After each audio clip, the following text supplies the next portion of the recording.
కీర్తనల గ్రంథము 16వ అధ్యాయము. దేవా, నీ శరణుజొచ్చియున్నాను, నన్ను కాపాడుము.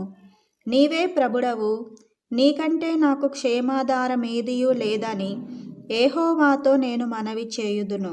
నేనీలాగందును, భూమి మీదనున్న భక్తులే శ్రేష్ఠులు, వారు నాకు కేవలము ఇష్టులు. యెహోవాను విడిచి వేరొకని అనుసరించు వారికి శ్రమలు విస్తరించును. వారు అర్పించు రక్తపానీయార్పణములు నేనర్పింపను, వారి పేర్లు నా పెదవుల నెత్తను.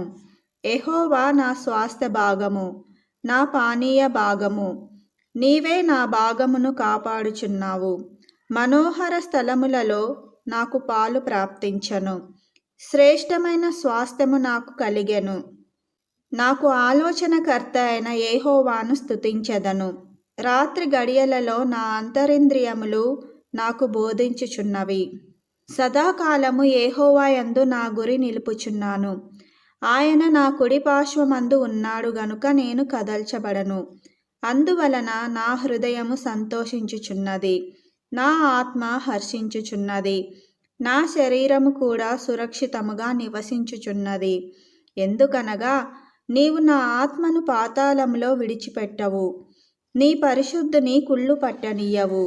జీవ మార్గమును నీవు నాకు తెలియజేసెదవు. నీ సన్నిధిని సంపూర్ణ సంతోషము కలదు. నీ కుడి చేతిలో నిత్యము సుఖములు కలవు.